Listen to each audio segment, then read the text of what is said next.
Et nous allons ouvrir nos Bibles dans le livre des Actes. Actes chapitre 27.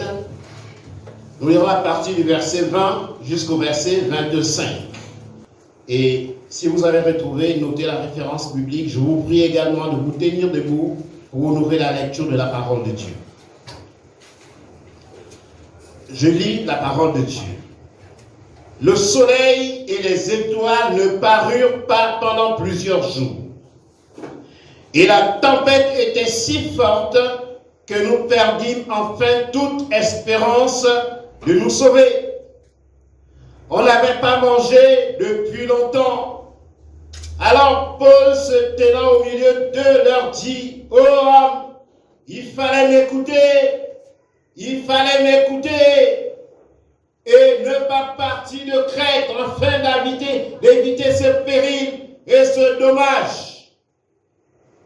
Maintenant, je vous exhorte à prendre courage, car aucun de vous ne périra. Amen. Et il n'y aura de perte que celle du navire. Un ange du Dieu à qui j'appartiens et que je sers m'est apparu cette nuit et m'a dit: Paul, ne crains point, il faut que tu comparaisses devant César. Et voici, Dieu t'a donné tous ceux qui naviguent avec toi. C'est pourquoi, ô hommes, rassurez-vous, car j'ai cette confiance en Dieu qu'il en sera comme il m'a été dit. Amen. Que Dieu bénisse sa parole. Amen. J'aime bien ce texte biblique et cette histoire. Pour une meilleure édification et une compréhension de ce que Dieu veut communiquer à l'Église aujourd'hui et depuis les temps anciens, il est bien de lire tout le chapitre 27 du livre des Actes. Parce que j'ai pris juste une portion, mais l'idéal pour une meilleure compréhension, ce serait de lire Actes 27 depuis le verset 1 pour mieux comprendre. J'ai donné un titre. Le titre, c'est « Maintenant, je vous exhorte à prendre courage jusqu'à la victoire finale ». Le titre est un peu long, mais vous allez comprendre pourquoi j'ai donné ce titre. Maintenant, je vous exhorte à prendre courage. C'est une partie d'un verset que nous venons de lire. Et j'ai ajouté jusqu'à la victoire finale. Je dis une chose, en avril 2020, précisément le 26 avril 2020, je dis bien 2020, on était au plus fort de la pandémie de la Covid-19, avec fermeture des lieux de culte. Et la psychose était à son comble avec tout ce qui se disait au sujet de cette pandémie. Nous tous, autant que nous sommes là, nous savons que nous avons vécu cette pression, cette psychose qui était vraiment à son comble avec tout ce qu'on entendait. Que ce soit à la radio, à la télévision, que ce soit par les voisins, que ce soit... C'était la psychose. Les lieux de culte étaient fermés. Et Dieu m'avait mis à cœur de continuer à encourager l'Église, bien que les lieux de culte étaient fermés. Amen. Des personnes qui sont restées stables, désireuses d'écouter la parole de Dieu, assoiffées de nourrir leur âme, savent de quoi je parle, et ces personnes ont été au bénéfice de ce que j'ai eu à communiquer de la part du Seigneur par tous les canaux possibles. Amen. Sans que nous n'ayons culte ici. Amen. On aurait pu jeter l'éponge. On a fermé les lieux de culte. Et puis bon, chacun s'occupe de sa famille. Mais les amis, je me suis dit que j'ai ma famille immédiate, ma petite famille, mais j'ai aussi une autre famille élargie. C'est vous. Amen. Raison pour laquelle je ne me suis pas contenté de communiquer la parole à mon épouse et mes enfants. J'aurais pu m'en contenter. Mais Dieu m'a mis à cœur de vous élargir au nombre de personnes à qui Dieu désirait continuer à communiquer la parole de Dieu. Amen. Ça semble être des petites choses. Hein? Je ne croyais pas. Mais c'est des choses, quand tu te souviens, tu dis, tu dois être en mesure de dire, c'est vrai, cet homme œuvre parce qu'il nous aime. Parce que Dieu l'a établi. On ne se voyait pas. Vous ne m'aurez rien fait. Si j'avais décidé de me contenter de nourrir ma famille. Dans un message en avril 2020, et j'ai dit précisément le 26 avril, et on est aussi aujourd'hui aussi en avril. Mais ce n'est plus 2020, mais 2022. Ça veut dire 2 ans plus tard, j'avais demandé à l'Église de prendre courage en rassurant l'Église qu'aucun de vous ne périra. Amen. C'est un message que j'ai eu à donner. J'ai pris la responsabilité devant le Seigneur. J'ai dit, Seigneur, je te recommande dans cette psychose la communauté des rachetés. Et je vais prendre la responsabilité de déclarer qu'aucun d'eux ne périra avec cette épidémie, cette pandémie. Nous sommes nombreux à avoir contracté la Covid ici, hein, mais personne n'a péri. Amen. Gloire à toi, Seigneur. Amen. Vous voyez que c'est au hasard?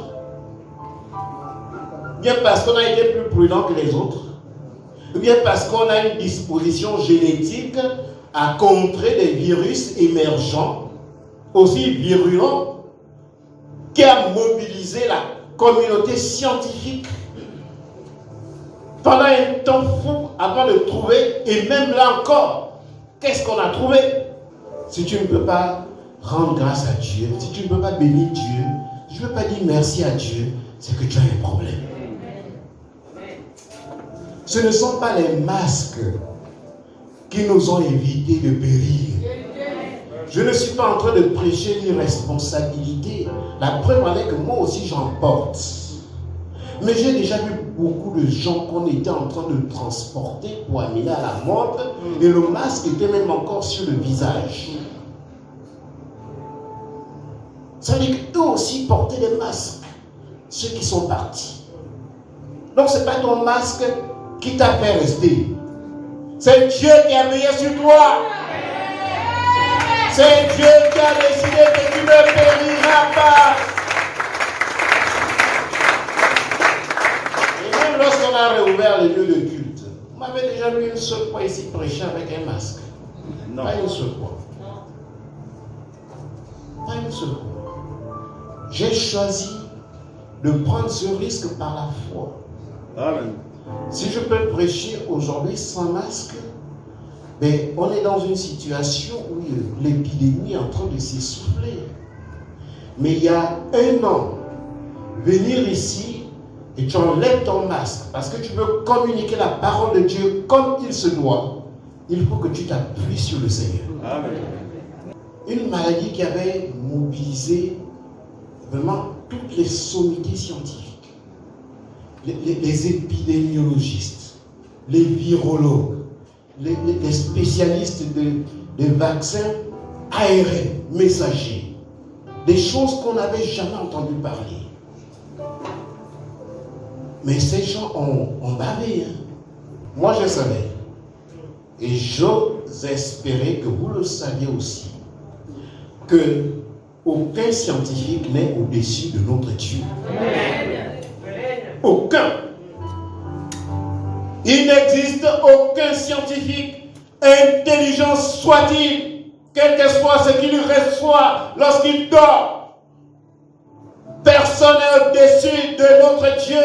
Et l'assurance que j'avais ce jour-là, en déclarant ce que j'ai déclaré, venait de la méditation de ce verset que je vous ai relu tout à l'heure, le verset 22. C'est l'apôtre Paul qui parle. Écoutez ce qu'il dit. Maintenant, je vous exhorte à prendre courage. Maintenant, je vous exhorte à prendre courage, car aucun de vous ne périra. Il n'y aura de perte que celle du navire. Les situations ne sont pas les mêmes, je vous le concède. Mais sachez que Dieu est resté le même. Amen. Le Dieu qui était dans la situation décrite dans le livre des Actes. C'est le Dieu qui nous a fait traverser la situation de pandémie que nous avons vécue. Il est le même hier, aujourd'hui, demain, éternellement, dit la parole de Dieu. Et tu dois pouvoir être rassuré. Et au travers de cette histoire, Dieu nous a attesté sa fidélité et son amour pour nous. L'apôtre Paul dit, je vous exhorte à prendre courage, car aucun de vous ne périra. Mais l'apôtre Paul, c'était un homme. Ils étaient en haute mer. Et une tempête s'est déclenchée. Vous voyez l'assurance avec laquelle cet homme parle aux hommes qui sont avec lui, en leur disant, prenez courage, car aucun de vous ne périra. C'est que Dieu s'est saisi de la parole prononcée par son serviteur pour honorer son nom. Et aucun d'eux n'a péri ce jour-là. Moi, j'aime parler de la fidélité de Dieu. Amen.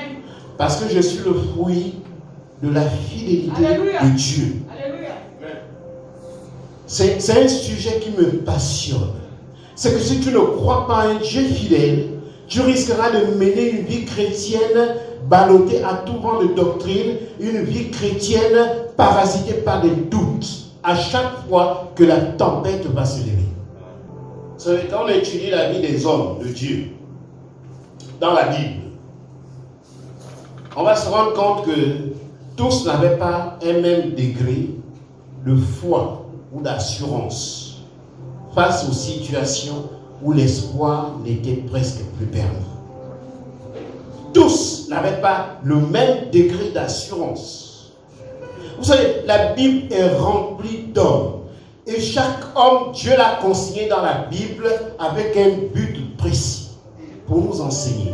Et on peut se rendre compte que tous n'avaient pas la même assurance, le même degré de foi face à des situations où l'espoir n'était plus autorisé. Et je voulais enseigner une fois ici que l'assurance au milieu des difficultés est proportionnelle à la connaissance que tu as de ton Dieu. Je répète, l'assurance au milieu des difficultés, des problèmes, des tempêtes qui se lèvent est proportionnelle à la connaissance que tu as de ton Dieu. Cela veut dire quoi? Que plus tu connais Dieu, plus tu es rassuré devant des épreuves. Vous savez, il y a des gens qui, à la moindre petite épreuve, ils sont déjà au sol. La moindre petite épreuve, ils sont déjà perdus. La moindre petite épreuve, ils perdent tous les repères. Ils commencent à cogner à toutes les portes. Cogner à toutes les portes.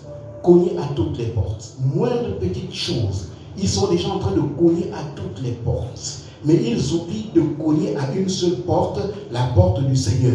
Mais ils cognent aux portes des hommes. Ils sont en train de cogner partout, partout. Oh, j'ai un problème. Est-ce que tu peux? Est-ce que tu peux? Est-ce que tu peux? Mais la seule porte qu'il aurait pu d'abord commencer à cogner, la porte du Seigneur, reste toujours fermée. C'est à cause de ça que vous êtes déchus les hommes.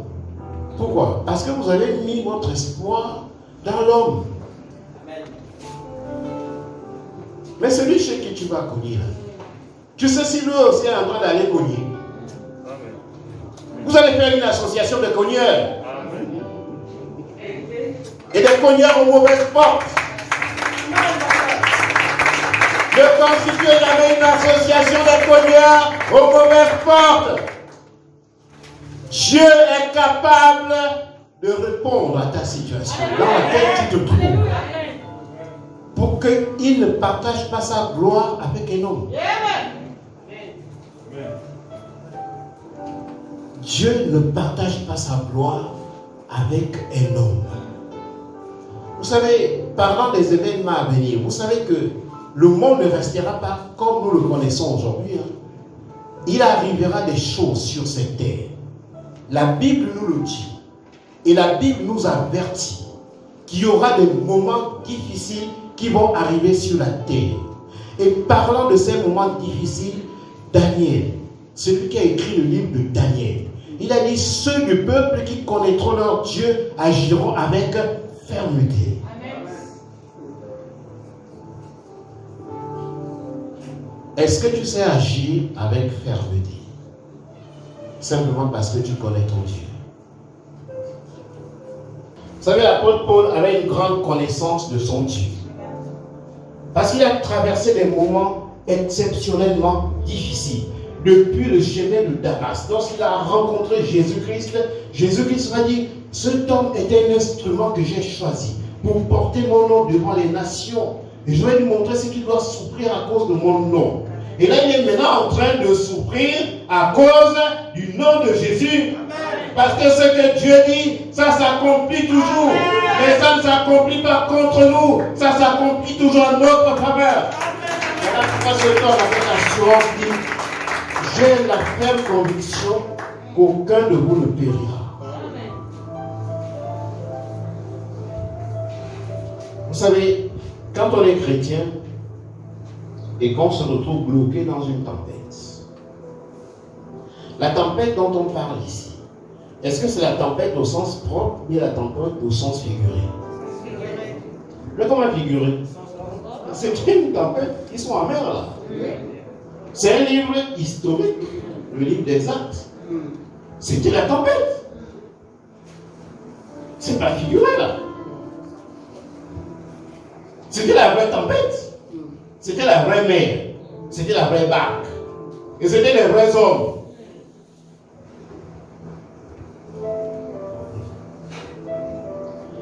Mais vous savez pourquoi Dieu a consigné ça dans la Bible? Parce qu'il peut s'élever aussi dans nos vies d'autres formes de tempête. Amen.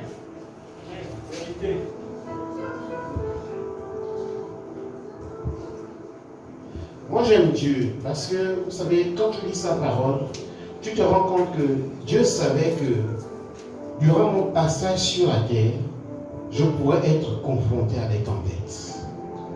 Et au lieu de trouver la solution ailleurs, il est bien que je consulte sa parole.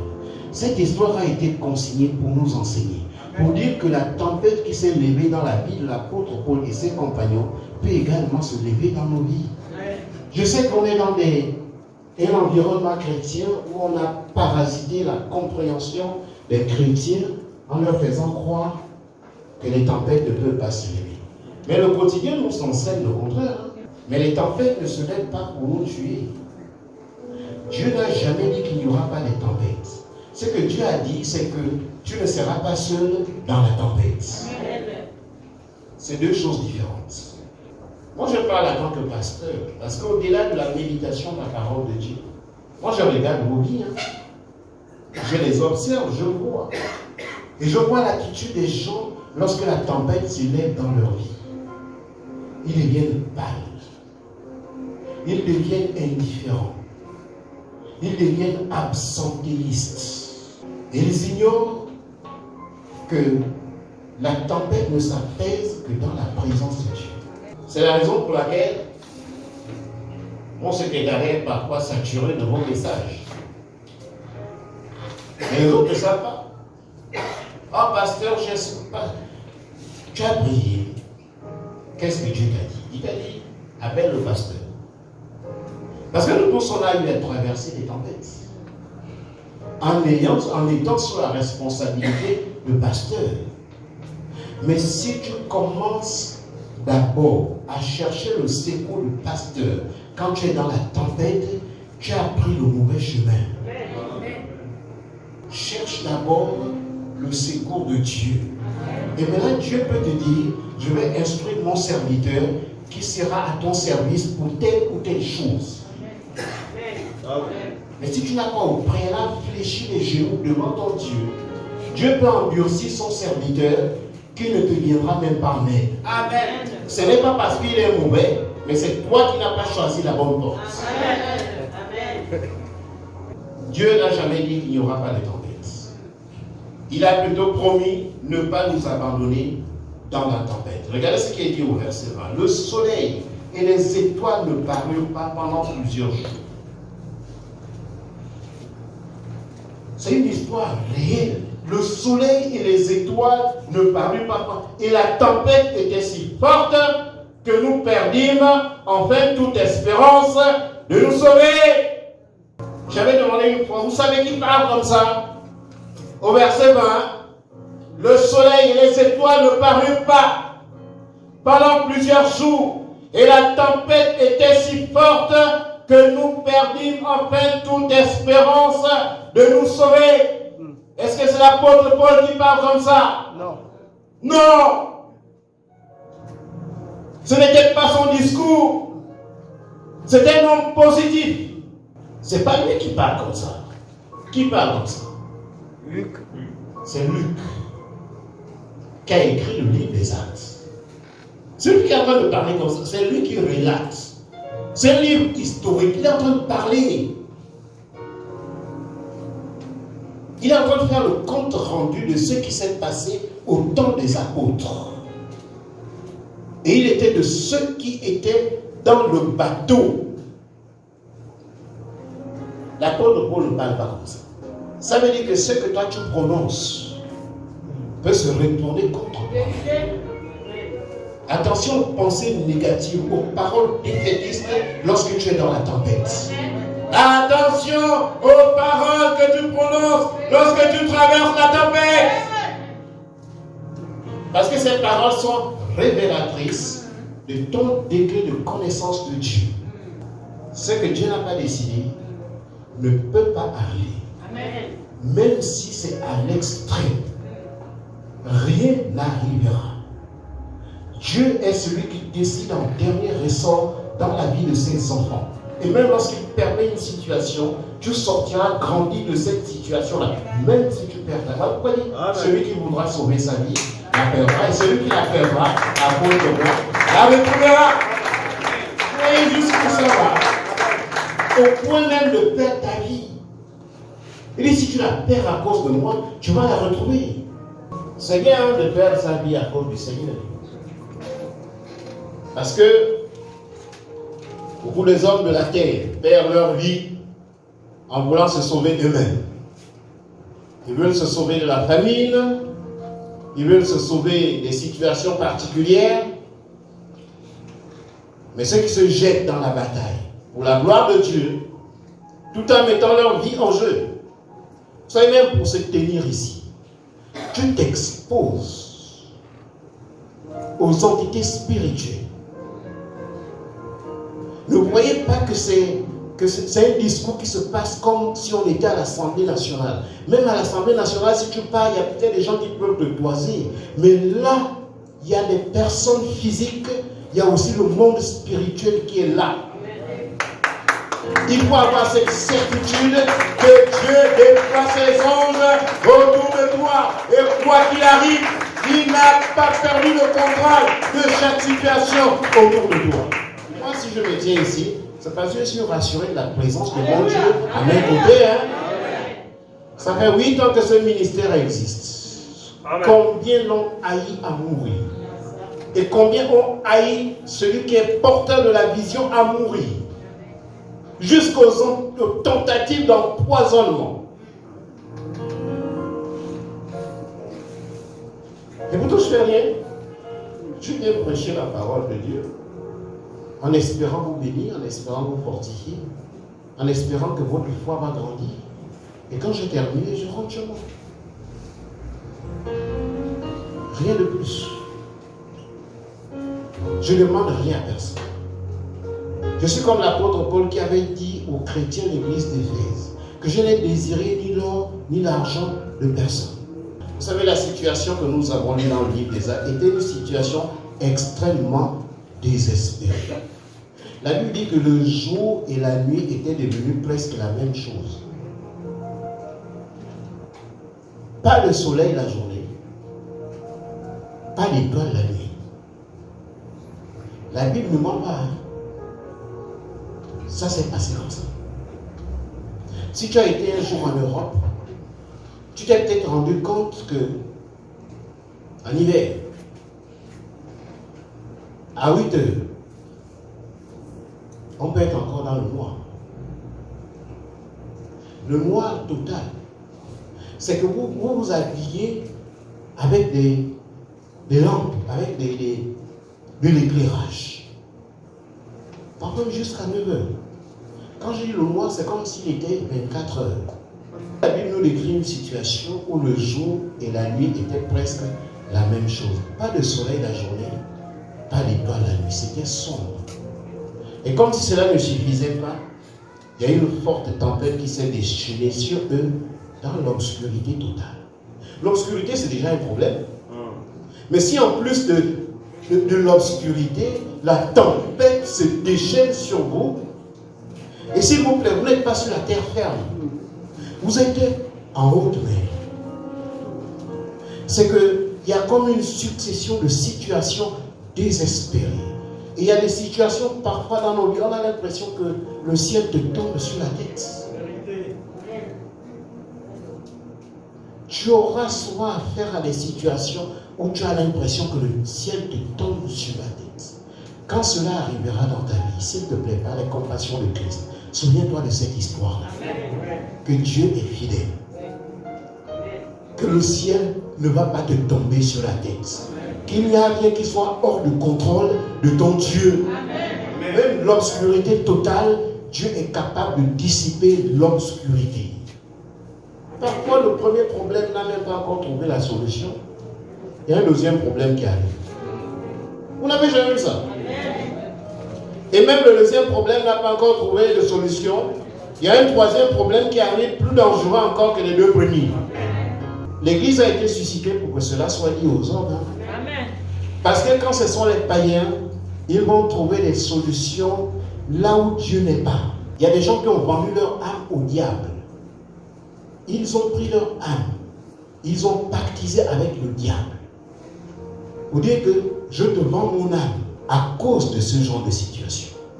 Mais quand Dieu parle à l'Église, c'est pour éviter que lorsque les problèmes vont se succéder dans ta vie, que tu puisses tenir ferme. Parce que ton Dieu contrôle la situation, même si tu as l'impression d'être seul. Il y a des gens qui ont vendu leur âme pour régler des problèmes circonstanciels. Tout problème de la terre est un problème circonstanciel. Il n'y a pas un problème qui va durer éternellement. Amen. Le seul qui est éternel, c'est notre Dieu. Ne pense jamais que Dieu t'a tourné le dos lorsque les problèmes se succèdent. Ne pense jamais. Si tu penses cela, c'est que tu as perdu la foi. Et si tu as perdu la foi, mon cher ami, le verset 20 dit, le soleil et les étoiles ne parurent pas pendant plusieurs jours. Et la tempête était si forte que nous perdîmes enfin toute espérance de nos soleils. Et le verset 21 ajoute, on n'avait pas mangé depuis longtemps. Vous voyez que ça c'est une situation intéressante, ça? Non. On n'avait pas mangé depuis longtemps. Peut-être parmi nous, il y en a aussi qui n'ont pas mangé depuis longtemps. Amen. La situation peut ne pas être exactement la même. Mais ce que Dieu décrit aujourd'hui, dans ce livre des Actes, destiné à nous édifier, à nous instruire, si tu n'es jamais passé par ce genre de situation, peut-être que tu es en train de passer par ce genre de situation. Ou peut-être que cette situation arrivera un jour dans ta vie. Mais quel que soit le moment, souviens-toi de la fidélité de Dieu. Amen. Amen. Tu n'as pas d'autre solution.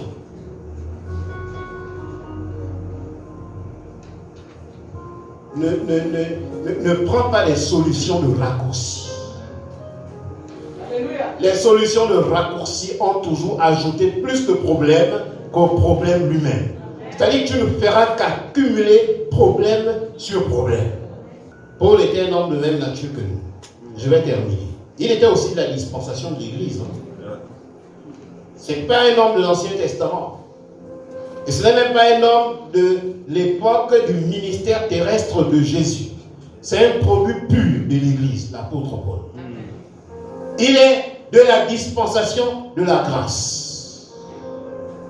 Mais le fait qu'il soit à la dispensation de la grâce ne l'a pas épargné de passer par les situations de tempête. Maintenant, verset 22, je vais terminer. Je vous exhorte à prendre courage, car aucun de vous ne périra. Il n'y aura de perte que celle du bateau. Vous savez, quand tu es un homme de Dieu, regardez ce que l'apôtre Paul dit au verset 22. Maintenant, je vous exhorte à prendre courage, car aucun de vous ne périra. Il n'y aura de perte que celle du bateau. L'apôtre Paul est en train de parler là. Ce n'était pas lui le responsable du groupe là. Mais alors, il y avait un homme de Dieu. Quand tu es un homme de Dieu et que tu as des hommes sous ta responsabilité, il faut toujours les exhorter à prendre courage parce que tu es fidèle. C'est ce que je fais. Je ne fais rien d'autre, les amis. Rien d'autre. Je ne suis contre personne.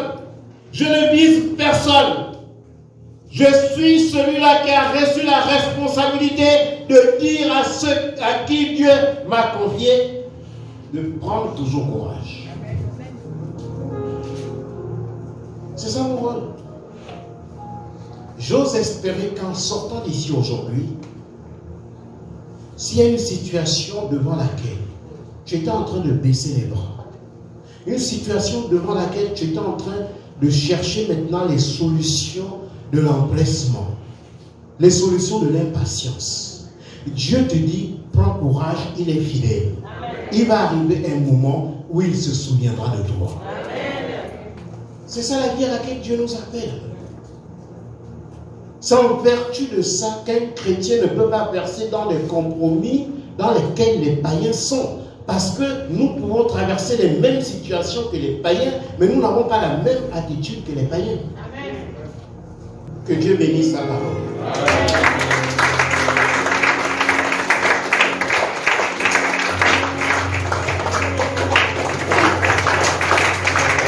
Dans l'amour.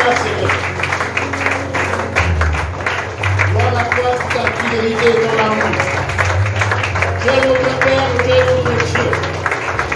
La Bible peut déclarer que je m'attends à l'Éternel, j'ai foi à sa parole. Seigneur, nous pouvons également